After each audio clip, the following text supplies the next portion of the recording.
Good morning and welcome to Backchat. I'm Hugh Chiverton. Your co-host today is Rachel Cartland. Rachel, good morning to you. Good morning. We're talking first today about mainlandization. Is it a threat? Is it a thing? Legislator Claudia Mo has, in Let's Go, just been heard in the news there, urged the government to respect to local history and culture and to safeguard Hong Kong from mainlandization, so as to honour the undertaking in the basic law that the previous way of life of Hong Kong residents shall remain unchanged for 50 years. With figures showing that 1 in 8 of the population has come to Hong Kong from the mainland since the handover, is there cause for concern? We still have our own laws, our own currency and a thriving culture, as arguably the Occupy movement showed. And aren't Hong Kongers mostly mainland anyway? Why the need to draw a sharp line between us and them? How does mainlandization compare with globalization as a cultural and economic force? Call us on 233-88266, email backchat@rthk.hk, or go to our Facebook page, which is Backchat on RTHK Radio 3, and comment there. Later in the programme, we're talking about tree management. Joining us for our first discussion, we have Claudia Mo, the legislator with the Civic Party. Avery Ng is here, Vice Chairman of the Legal Social Democrats, and we hope to be joined soon by Mark O'Neill, who's a political commentator, and Lawrence Ma, who's a barrister and Chairman of the China-Australia Legal Exchange Foundation. Claudia Mo, the ball is in your court. What do you mean exactly by mainlandization? Yeah, morning to all. I think if you ask any right-minded Hong Konger, he can give you a long list of examples. I mean, just look at what's been happening to Raffaele Hui and the C.Y. Leung and Donald Tsang. I mean, C.Y. Leung's taking £4 million from UGL, etc., etc. But mainly, to start with, I'd like to stress the point that look at China's white paper on Hong Kong issued last year. In there, it keeps talking about blood being thicker than water, and Hong Kongers are all supposed to be the holy descendants of the Chinese race and so on. It was categorizing Hong Kong people by blood, by skin color. But what if I'm Pakistani, Indian, English, or French, Nepalese, right?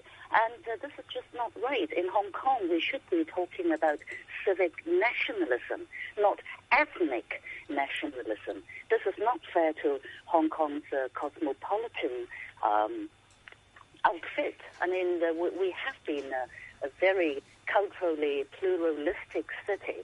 That's one main point. But the other components in what I call mainlandization would include fakeness of products, of probably university diplomas, to fakeness in the sense that you can get fake soy sauce and baby formula, a fake Ferrari on the mainland. This fakeness business has affected our so-called tourism, bringing about this parallel traders problem. But they are not traders, they're basically smugglers, right? The C.Y. Leung government wouldn't acknowledge this complete collapse of consumer confidence in China. And the other components, corruption, abuse of power, look at the Hong Kong University saga, and so on and so forth. I talked about all these elements with the government official, Lau Kong-wah. How did he reply to me? He talked about Hong Kong dim sums, Hong Kong snacks, being Hong Kong's cultural history. Completely irrelevant. That sounds a bit like a shopping list of things you don't like. I'm not sure that amounts. Is that really a movement? Is that? Can you actually give a term to something like that? And anyway, we have laws against all those things. We have laws against corruption. We have laws against abuse of power. We have laws against fake products. There's nothing the government is not doing, surely, when it comes to tackling those issues. I know, but it's the same thing. If you talk about freedom of the press. We still have a free press in Hong Kong, you could say. Well, you can't just name things you don't like. Speech freedom. Yeah, but then what about all these self-censorship? Because China, with its sovereign power, increasingly tightening controls over Hong Kong's ideology. People would learn how to behave, just like the Beijing loyalists, just like all those political easy riders. Well, it's certainly a complex situation in Hong Kong, but I must say I tend to understand where Hugh is coming from in saying that it's perhaps not as complex as all that. And although we think about the good old days, there were plenty of bad things going on then if we look hard enough, and very unfortunate. But let's face it, Raphael Hui was somebody who was a civil servant long before China resumed sovereignty. Avery, what do you feel? Do you feel that the mainland are making incredible strides in Hong Kong? In some ways, it seems that Hong Kong is actually pushing back. I mean, I think we're all focusing on what happened at the football match and seeing that incredible demonstration of pro-Hong Kong sentiment. I think that Hong Kong match is just, it shows the collective psychology of modern Hong Kong, how we view our own identity or strengthening our sense of identity as Hong Konger. But having said that, mainlandization, the term it's just not specific. Now, all the points that Claudia pointed out, I do agree completely. There's areas in whether there's governance or whether there's food safety and all those bad things that happens in China. Some of them do influence and penetrate to Hong Kong society. But I think we should step back and look at what we want Hong Kong as a city, what we want it to become. Now, it seems that the whole discussion or discourse has been focusing on mainlandization versus colonization or decolonization, and it is very superficial, in my opinion. In that, Hong Kong now, what we are facing is the political influence or contamination of those corrupt governance culture from mainland, and that's quite obvious. And I think for now, what I've witnessed over the past decade, especially, is that we are running into a risk of having not mainlanders, but rather the Communist Party or the central government influencing and try to shape, or to the extent that destroy the Hong Kong's existing governance culture. In that there's increasing lack of transparency, increasing lack of responsibility by the government officials, and also you can see that they are slowly trying to influence the academia circle as well as the legal system and structure. So I think we should focus on safeguarding what makes Hong Kong, our independent legal system. There's a fine colonial tradition of corruption. Oh yeah, big time. Lack of transparency. Oh, tell me about it. Yeah. Why are you blaming this? Why are you saying this is a mainland No, phenomenon? I'm not blaming that's a mainlander, but as a Hong Kong, whether we were a colony or not, we should look forward and have a more progressive improvement. That's it. Whether it is ruled by the Queen or by Chairman Xi or Mao. Exactly. So to say this is a mainland thing or this is a colonial thing is beside the point. Yeah, it is beside the point. We shouldn't be talking about we shouldn't be concerned about mainlandization. And I think the term governing standards. Exactly. So I think the term shouldn't be mainlandization, but rather we should be worrying about communization. I think that's more a right term. I mean, there's also a discussion on the Hong Kong's citizens' identity. Some of us will identify ourselves as Hong Kongers. Some of us identify ourselves as Chinese or both.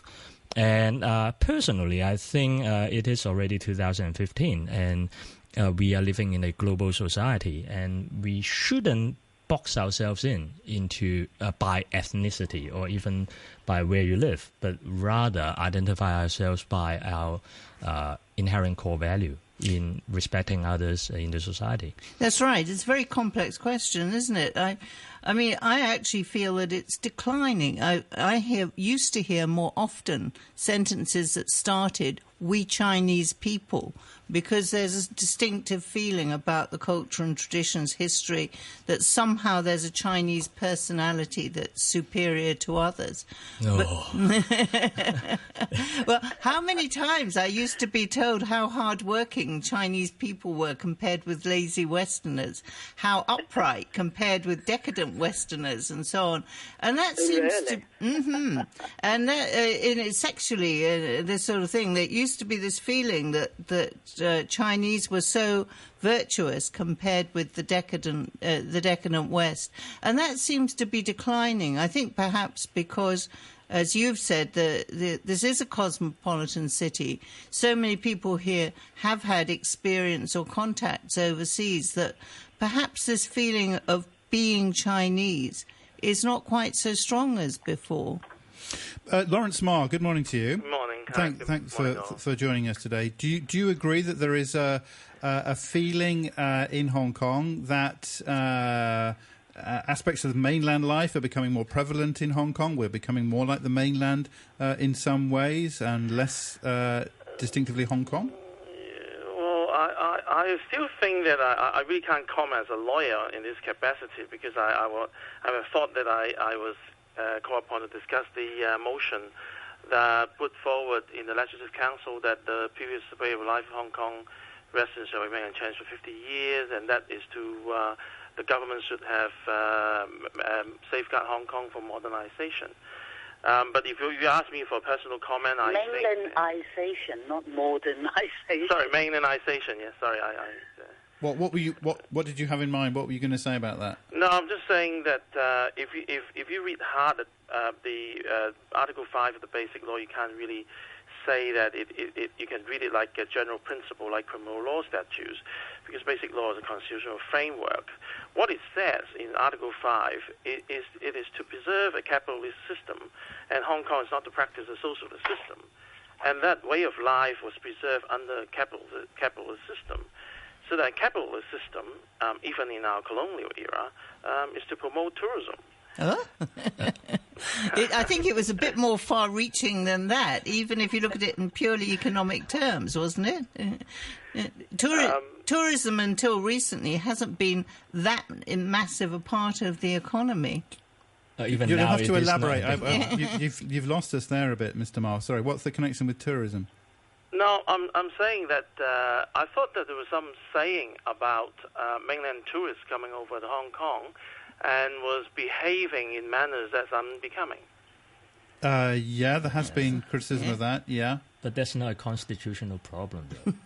No, but it was drawn upon. I thought Claudia actually raised that issue in the motion, and that was disclosed in the email to us. So I thought that we would be also talk about that issue about the motion. Yeah. Anyway. Sorry. So what did you want to make in response to the motion? I just want to make a point that the Article 5, which preserve our way of life, does not go as far as to impose positive obligations upon the Hong Kong SAR government to curb so-called modernization. Mainlandization is not a term known in the text of the Basic Law. You can't really equate socialist system with mainlandization. Mm-hmm. So if you're saying mainlandization should be socialist system should be prevented, are we saying we should also exclude Russians? So you're saying there was never any promise in the Basic Law not to become more like the mainland? No, we were saying that the socialist system and policy is not to practice here. Like central government policy is not implemented in Hong Kong. Hong Kong still have the rule of law, separation of powers to a certain extent, and we have our rights and freedom guaranteed by the Basic Law, which is quite different from the mainland itself. Yeah. Mark O'Neill, good morning to you. Good morning. Thanks for joining us. How do you read this? What do you understand by mainlandization? Well, first, could I say, I go to the mainland every week to teach, and then I come back to Hong Kong, and every time I'm struck by the enormous differences between the two places. I mean, this has already been mentioned by some of our guests today, but for example, the question of religion in Hong Kong, we have booming religious life in all aspects. In the mainland, everything is hidden. I mean, there are many believers there, but nothing is ever in the media. People don't talk about it.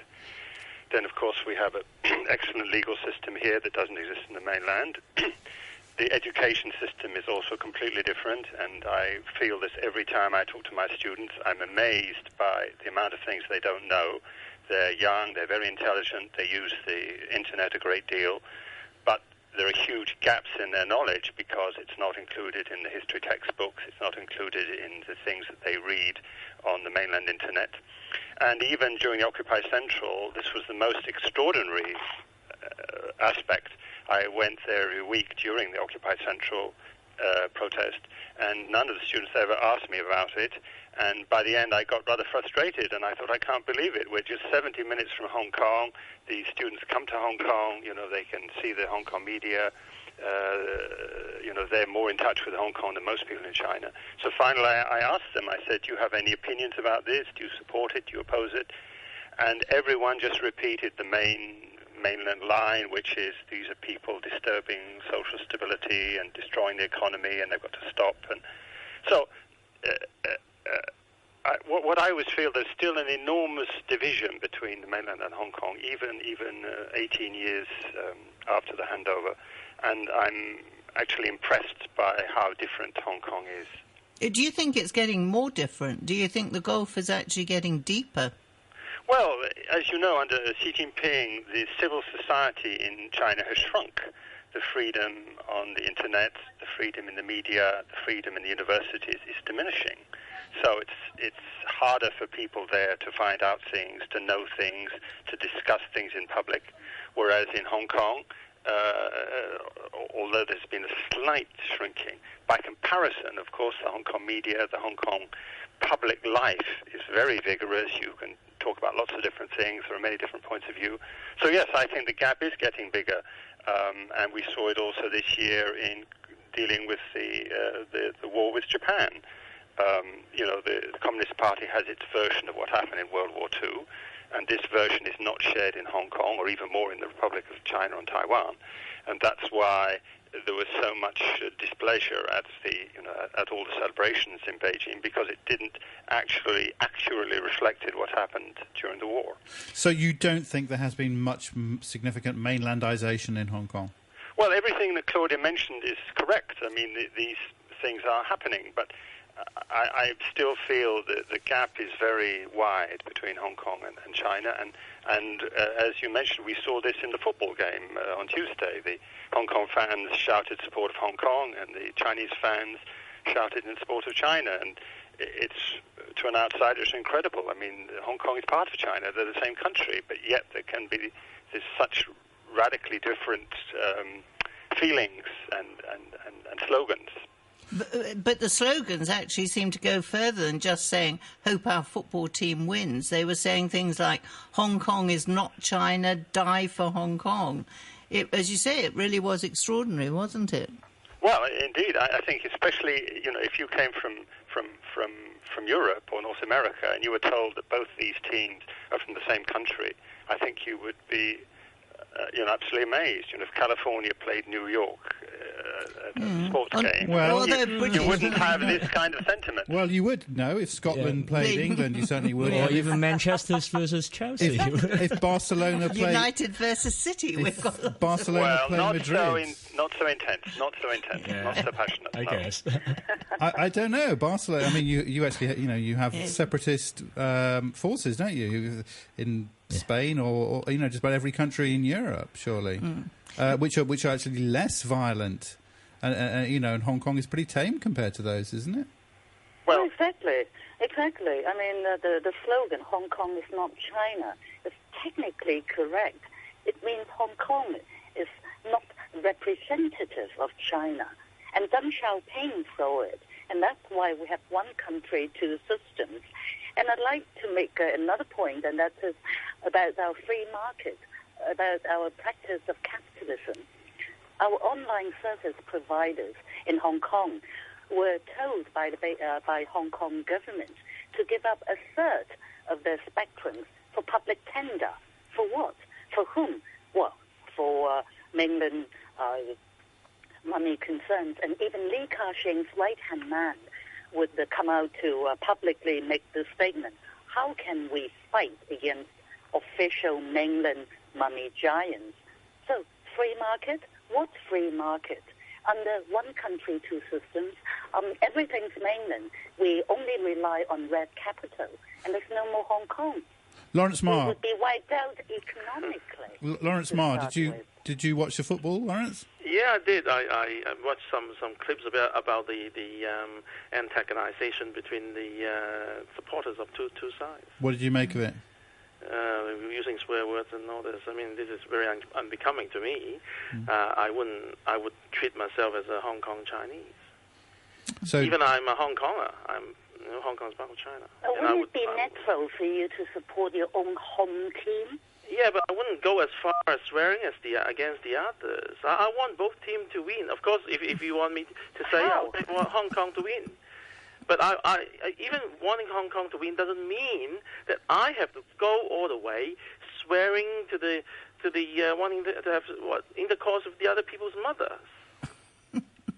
Yeah, as I say, Chinese people have always regarded the Westerners as decadent and themselves as upright. I think any British football match you may well hear worse than that, unfortunately, these days. I mean, Claudia Mo, if there was another football match between China and I don't know, some other Japan, say, for example, in the World Cup, surely most people in Hong Kong would be supporting China. People have different kinds of allegiances, and sometimes it's Hong Kong, and sometimes it's a bigger one. It's the nation.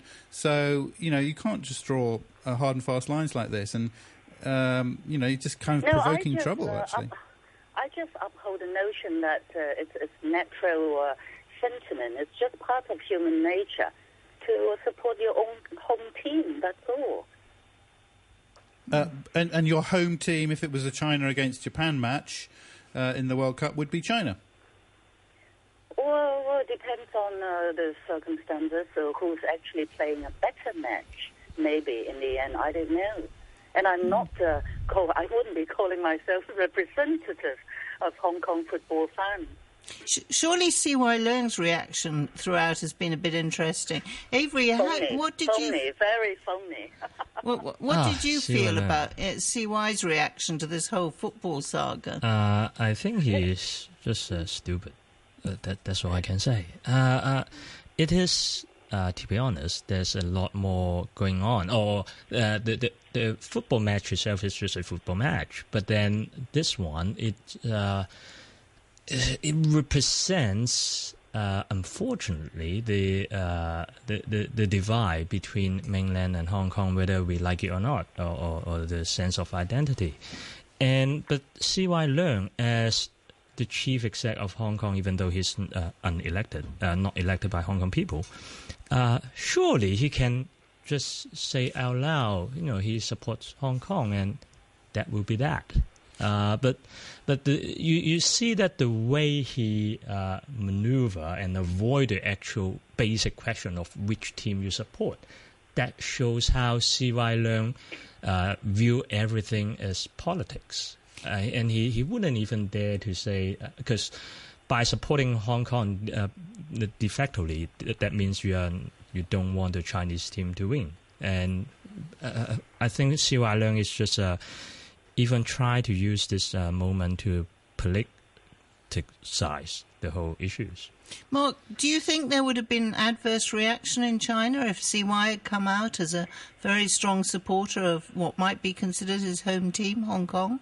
No, I think Avery is completely correct. The Guangzhou mayor would support the Guangzhou team, the Shanghai mayor would support the Shanghai team.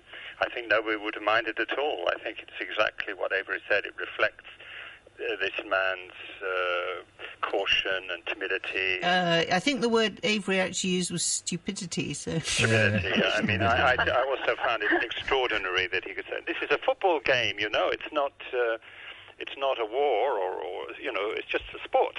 And he couldn't even say it. It was amazing. Claudia Mo, I know you've got to go at 9 o'clock, but there's an argument that the main movement in Hong Kong, basically since 1997, has been globalisation. We're more like New York than we are like the mainland. Oh, exactly. I'm so glad that you bring up this point. Now, we're talking about Hong Kong's own identity, but it doesn't mean that we're conducting navel gazing. Instead, we're talking about globalization. It's a combination of localization plus globalization. There's nothing xenophobic about fighting or safeguarding the Hong Kong identity, and that's what we're really fighting for. And to talk about patriotism, true patriotism is to defend one's country against the government. Okay, well, we've got a break for now for the news at 9 and say goodbye for the moment to Claudia Mo. We'll continue the discussion. We're talking about mainlandization this morning. Here's an email from Bowen. We can fit in. Bowen says, Dear Backchat, the most pernicious form of fakeness that Claudia was referring to is fakeness of arguments, meaning the lack of integrity in arguments and the lack of regard for the need of it. And unlike these other forms of fakeness referred to by Claudia and commented by you, Hugh, this kind of fakeness cannot be regulated or outlawed. That's why we get such blatant forms of it being practiced by our government officials and some of our politicians and political journalists, says Bowen.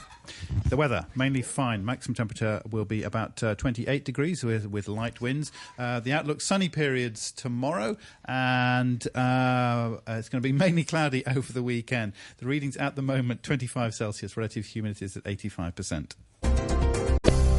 Welcome back. This is Backchat on a Thursday morning with Rachel Cartland and me, Hugh Chiverton, as your host, continuing to talk about mainlandization. We have with us Lawrence Ma, who's a barrister, chairman of the China-Australia Legal Exchange Foundation. Avery Ng is with us, vice chairman of the League of Social Democrats. And we have Mark O'Neill, who's professor and author of politics. We're talking about mainlandization. This is inspired by a motion put in the Legislative Council yesterday by Claudia Mo. She joined us for the first part of the programme. She's lit the fuse, now she's run away. Later we're going to be talking about tree management with a new proposal from the government. We'd like to hear from you. You can email backchat@rthk.hk or go to our Facebook page and comment there. That's Backchat on RTHK Radio 3. It's a complicated topic, many angles. We'll be exploring some more of those over the next 20 minutes or so. Bowen in another email says, Dear Backchat, metaphors, analogies and figurative use of words all have their place in language, but in political discourse they mostly result in double speak. Note, for instance, the way the following terms in your introduction are being used in this discussion. Quote, way of life, unchanged, cause for concern, Hong Kongers, mainlanders and globalization. Are Hong Kongers the same as mainlanders? What do we mean by the same as? Are non-Chinese the same as Chinese in the context of their being Hong Kongers? Do we need consistency of logic in our speech even though we are double-speaking? Who is Chinese? Can non-Chinese be Chinese? Can Chinese be non-Chinese? You know my talkings? Thank you, Alex, says Bowen. Thank you very much indeed. I refer you to the late Wittgenstein. Alex says, Hong Kong people's running away from mainland. My family, like many families, our mother tongue and ancestral tablets from far away. Even so-called indigenous Hong Kong villagers, reasonably recent arrivals. Getting back Hong Kong, big face thing for motherland. Now must making us behave, become part of China again. Erasing's our way of life so blatant, is even calling's decolonisation. Should we doing as we told, accepting things not working's quite right, the corruptions we no longer having's here, the nepotism, all the things we not having so intense in Hong Kong? Or can we continue enjoying everything Hong Kong had become up to 1997? One country, two systems seeming not meaning this. The truth is it will become one country, one system. Can never trusting communists. This why we are here to begin with. Again, nobody knowing my talkings. Everyone's hearing it, Alex. Thank you very much indeed for your comments. And Drake says, colonisation or cleansing. Hong Kong has a daily influx of 150 incontestable, unchecked communist China migrants since it was returned from the UK to communist China, accumulating up to 0.8 million to date. The figures are worrying. Says Drake. Do drop us an email, backchat@rthk.hk. And a couple of comments from our Facebook page. Finally, Danny says, Actually, let me read and inwardly digest Danny maybe before I get to him. TC says the biggest threat of mainlandization isn't coming from Beijing, but rather the shoe shiners in Hong Kong who are voluntarily turning Hong Kong into another city in Guangdong. Worse, I'm not sure whether Beijing called for or cares about it. Look at the way the SAR government officials speak Chinese now. That mainland style of Chinese language is disturbing to hear. That comes from TC. Mark O'Neill, I think you wanted to talk about Taiwan, and of course the relationship between Taiwan and the mainland is kind of comparable, isn't it, to Hong Kong? Or certainly, or comparisons are made. How would you extend those? How do you think the cross-strait relationship compares with our own cross-boundary one? Well, this is the main issue in the presidential election, which will be held on the 16th of January. Now, in 2008, Ma Ying-jeou won the election because he offered the electors a very clear China policy, and the DPP did not have a clear China policy, and people thought that the DPP couldn't be trusted to deal with Beijing. So we've had President Ma in power for 8 years, and as you know, there's been unprecedented liberalization. Millions of tourists now go from the mainland to Taiwan. We have direct flights. We have mainland investment in Taiwan for the first time. Many mainlanders are buying property there. And so in economic terms, it's been extremely beneficial for Taiwan. However, the public sentiment, the majority sentiment, has turned the other way, which is why the KMT candidate is going to lose very heavily in the election, and the DPP candidate is going to win easily. And she doesn't really have a very clear China policy either, same as before, but the public has changed its view, and they feel that the relations with China are developing too quickly, and the economy of Taiwan is too much dependent on the mainland. And as you know, public protests last year prevented the passage of this service agreement between Beijing and Taipei, which the two governments had agreed to, and this has gone through the parliament. So people in Taiwan are watching events in Hong Kong very, very closely, because President Xi has said the one country, two systems is the model for Taiwan. So if Taiwan accepted unification, then it would have a SAR similar to Hong Kong. And Taiwan people are very against this, and they ask, for example, now they can elect their own president, the members of the parliament, they can elect the city mayors, the village mayors, they can elect everybody. But if Taiwan was under China, we can't imagine that the president of Taiwan or the chief executive of Taiwan would be chosen by the Taiwan people alone. It would have to be approved by Beijing or appointed by Beijing. So this is why Taiwan people are watching events here so closely. So I would say events in Hong Kong in the last 8 years have greatly helped the DPP, especially the Occupy Central protest, because the Hong Kong people were demanding rights which the Taiwan people have already obtained, and they were not able to get them. So Taiwan people feel if we were part of a unified China, we may lose the democratic rights that we have now. But really, mainlandization is going to happen, isn't it? And you can't sit next to a nation of 1 billion people and claim that you're going to always be different. It's going to happen. It's inevitable. Just the economic forces will carry it that way. Well, Taiwan people say, look at South Korea, look at Singapore. Well, maybe Singapore is the better example. Singapore is a Chinese country. It has very close links with China. They speak the same language. There are many, many contacts, between them, very friendly contacts between them. But it's a separate entity, and it has its own separate jurisdiction, its own army, its own police force, its own legal system. So I think a majority of Taiwanese would like to be independent if it didn't mean they would be attacked. So that's more the model. So being next to China doesn't mean that you have to be under China. That's the point. Or like China, I wonder if it's possible to turn the whole argument on its head. I mean, people talk about this 150 a day arriving from the mainland, but of course they may not remain exactly the same. They may be affected by Hong Kong and change themselves. Well, I'm sure it happens because they're influenced by, the life and what they see here, and they're keen to study Cantonese, and they want to become part of Hong Kong society, and there are many courses to help them to do this. So, yeah, I think they will change, and I think their children will change more. Well, what about the point about globalization?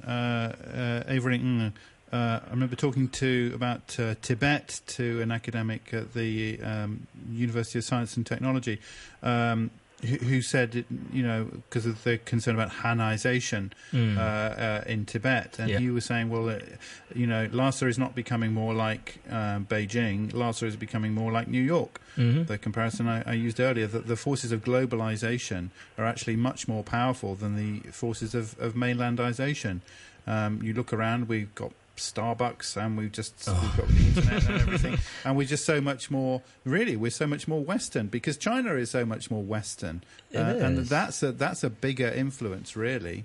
To be honest, I mean, when I talk about globalization, my preferred view is for a country or for a society, they will still appreciate, uphold, and preserve their history, their own specific culture, whilst at the same time be able to integrate into the global society, sharing same core values in terms of freedom, respect for others, human rights, and all those basic rights.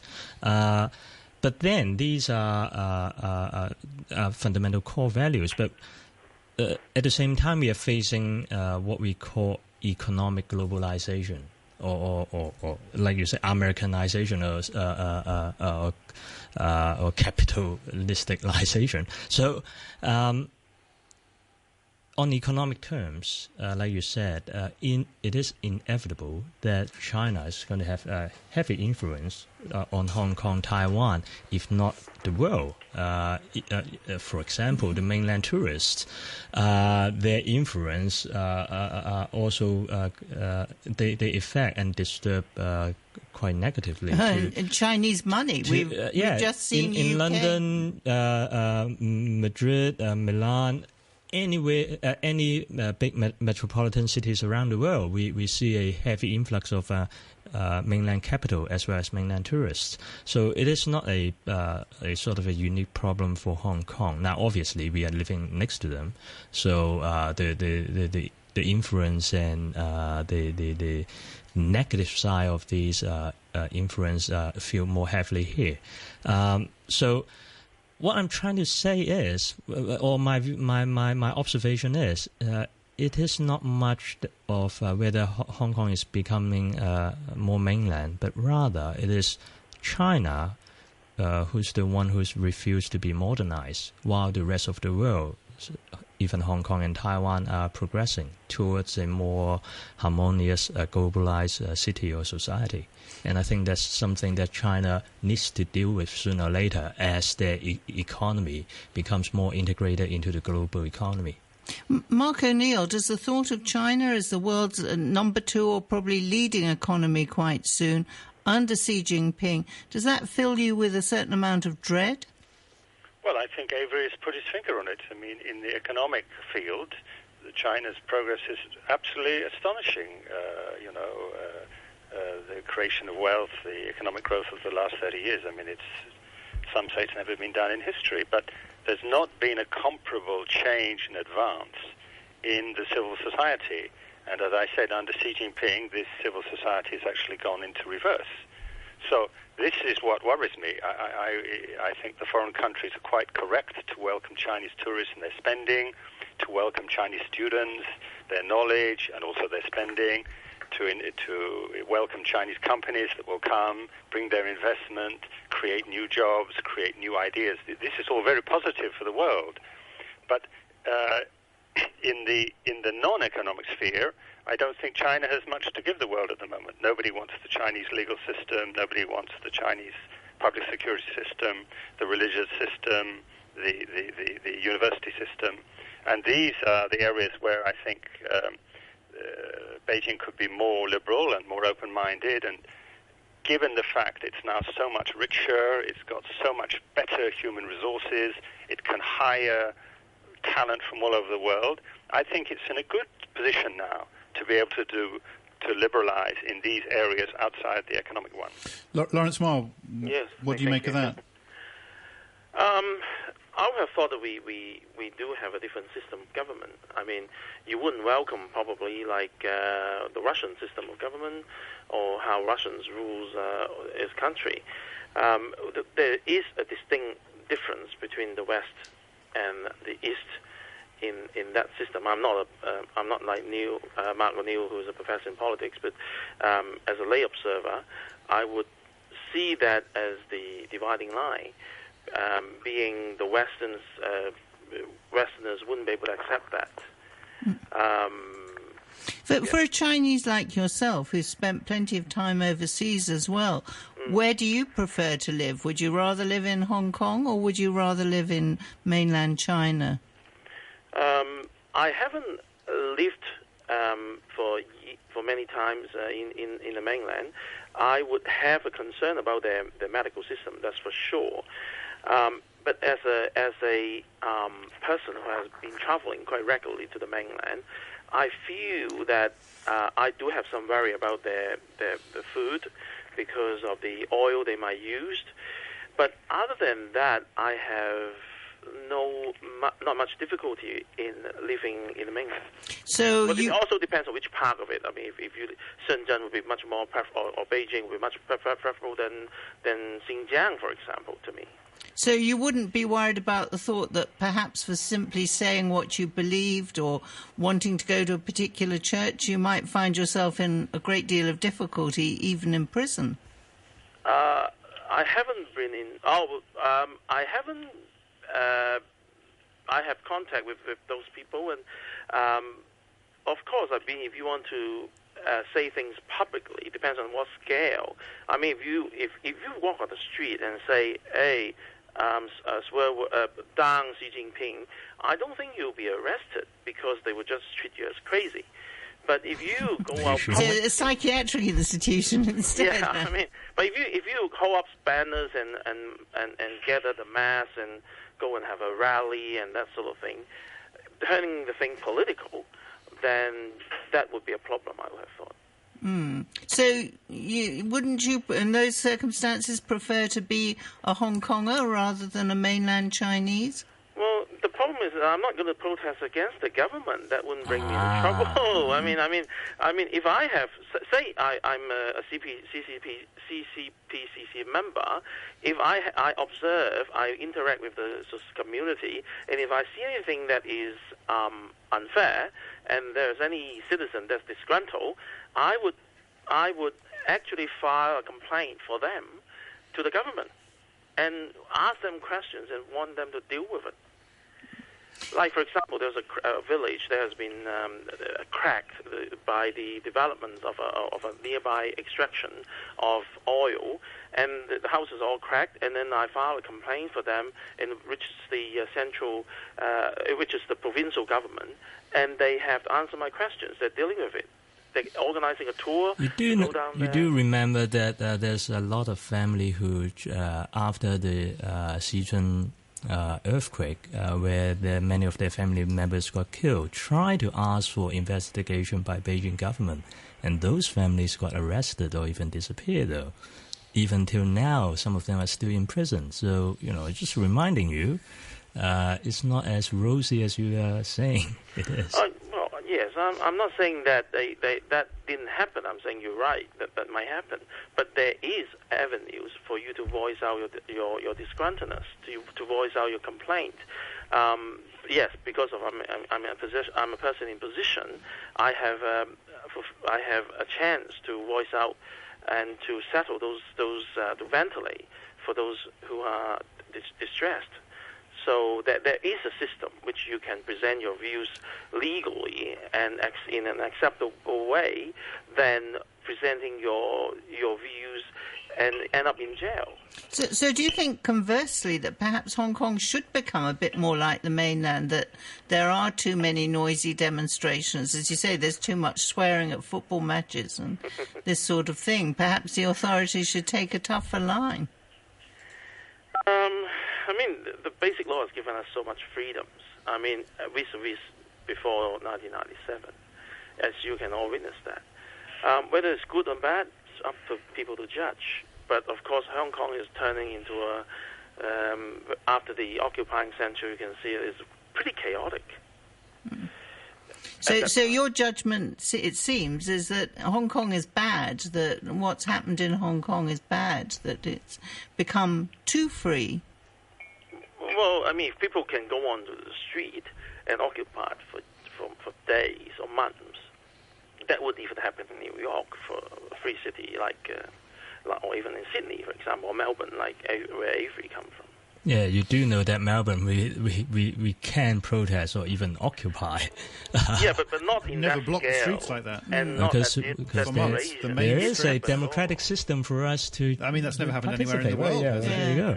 I mean, this may be a question about policing, about how policing is carried out. I wanted to just wrap up with some more comments. Interesting email. Thank you very much. One from Ms. Chan, who says, identities are never fixed, but always under construction. We talk about mainlandization, but what is it? What is that exactly? Social systems and people's identities are also changing in the mainland right now. There isn't just one mainland identity, but many. I do think there are a lot more mainland Chinese living in Hong Kong now, so inevitably the way we do things will change. I think perhaps the real issue here is less the fear of losing the Hong Kong identity, but more to do with having a spineless leader like CY who has no idea what Hong Kong people want. That comes from Ms. Chan. Thanks for that comment. Jalal says, I think perhaps Lawrence hasn't been to a local football match before. Swearing at the players, the opposing team, the referees and each other is fairly common, whoever is playing. I've never seen any violence, but fans really like to exercise their freedom of speech. Bowen says, inevitable? If so, to what extent? It is as inevitable for mainlandization to happen in Hong Kong as it is inevitable for Liverpudlians to become like other Englishmen and for Quebecois to become like the rest of Canada. I will defend the right of Liverpudlians to remain distinctive in their own ways, of course, being partly Liverpudlian myself. Bowen, I never knew that. Thank you very much indeed for those very interesting comments from everyone. One more from Alex, who says, everybody wanting one China, but we cannot agree what that is, and a bit messy since ends of monarchy. It's best to be patient, maybe some days less difference between mainland and the other three parts of Greater China. Otherwise, leavings alone, cannot forcings love. Patriotism, not meanings, must accept something less for our country, but communists and their puppets will never accept my talkings. Alex, thank you very much indeed. Thanks to Avery, to Lawrence Marr and to Mark O'Neill. Thank you all very much indeed for joining us this morning. 24 minutes past 9. I wanted to turn finally today on the programme to the issue of trees and guidelines to be added to the Building Management Ordinance, which will give managers of private property responsibility for ensuring trees are cared for. There are concerns about the implications of this, expressed by, among others, Professor Tree, Jim Chi Young. He's a chair professor of geography, a member of the non-official member of the expert panel on tree management in the Development Bureau. Professor Jim, good morning to you. Good morning. What are your concerns then about this proposal to make owners responsible for their trees? Well, my main concern is that if you ask property owners to manage their trees, but then you don't have a law to prevent people from felling their trees in private land, then the normal sort of response will be that the property owners will fell their trees. Better safe than sorry, huh? Yeah, it's better than that. It's like constructing a building without taking care of the foundation. You cannot just ask people to care for their trees, but then there's no law, nothing to prevent people from felling their trees. So in actual fact, in private properties, trees are already being felled on a rather large scale after the Robinson Road incident. And if you have this new rule applying to the property owners, that can only accelerate the massacre of trees in private lands. The Robinson Road incident, so-called, was, of course, absolutely terrifying. This poor woman simply waiting for a minibus and killed by a falling tree that was on private residential property. What can owners do to strike the right balance? Are there enough arborists around in Hong Kong? Is there proper advice available on how to treat trees that may be diseased? Yeah, obviously, if you are a tree owner, if Hong Kong has a proper tree law, then the owner will be required, first of all, to keep the tree, and secondly, to take care of the tree. Now the government is asking people to take care of the tree, but it does not ask people to keep the tree. And as a result, I think the consequence will be too plain to be seen. And talking about the adequacy of arboricultural expertise in Hong Kong, I'm sorry to say we are still lagging very far behind most developed cities, and we do not have sufficient expertise. And as a result, a lot of these so-called tree care companies are just cowboys. They don't know anything about trees, and they will charge you a lot and provide absolutely a low-quality service. And there are now companies going around these private properties, encouraging people to fell their trees, and telling people that it is not necessary to get a permission from the government to fell trees if you are living on the land that is so-called old lease type.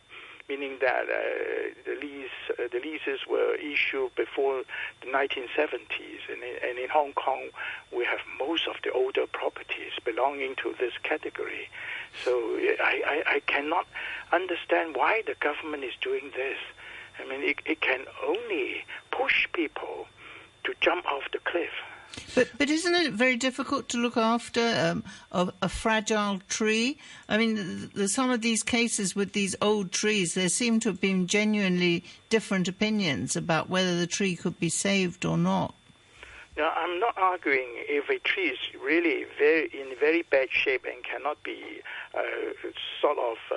recover, then you can fell it. But then we are now talking about people felling healthy trees because they just want to shirk their responsibilities of tree care.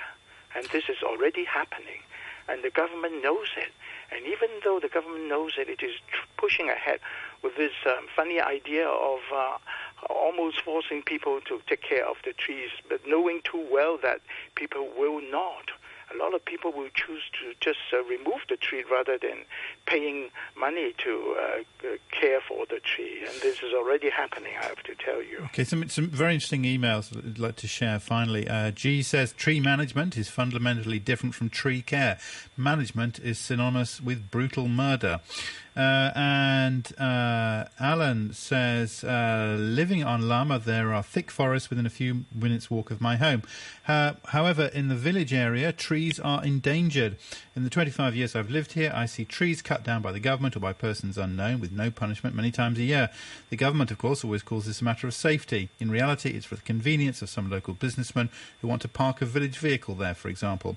Apart from capricious destruction of trees, what bothers me even more is that there has never ever been a tree planted in the urban areas of Yung Shu Wan. If a tree on public land really had to be cut because it was rotten and dangerous, then surely it should be replaced by at least one and preferably several saplings. But this never happens. We ask the authorities who cut the trees to replace them, and they say they have no process to do that. Civil servants classify trees as risky and unnecessary and much prefer just to concrete over anything and everything. He says, listen to the API on trees. It begins, trees are dear to our hearts. It ends with a real message. To report problem trees, please visit blah, blah, blah. That comes from Alan on Lama Island. Thank you very much indeed for that. And a comment from Danny. Danny, we'll get to your also message on mainlandization in a moment. Danny says, on tree safety, you would have thought the relevant environmental authorities would have kept a record of what trees are where and the condition they're in. Having said that, accidents involving trees are not limited to Hong Kong. Over here in the UK, we are still reeling from the effects of several days of stormy weather, and trees being blown over are not uncommon, especially in exceptional winds, says Danny. Jim Chi Young, thank you very much indeed for joining us. As promised, to Danny's comment on Mainlandization. He says, this is on our Facebook page, I will first preface my comments with a disclaimer that my views are from a purely outsider's perspective. However, I do have some interest in the situation in Hong Kong, as my parents were originally from there and I have many relatives there. Although you can lay some of the blame on the Hong Kong and Beijing government for so-called mainlandization, I would argue that many natives in Hong Kong have to shoulder some of the blame as well. The allegations of jewellers giving preferential treatment to mainlanders shoppers, the need for many business owners to chase after tourist or parallel traders' renminbi, the worries that Occupy Central and those anti-parallel trader protests have driven away mainlanders, so efforts are redoubled to try to desperately encourage them to back. Put simply, from my perspective, it would seem that native residents and businesses in Hong Kong may be doing more damage to the local culture than any government ever could.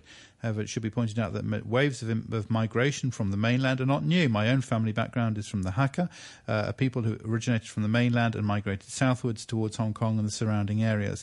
Also, what are the waves of migrants who moved to Hong Kong after the end of the Chinese Civil War and who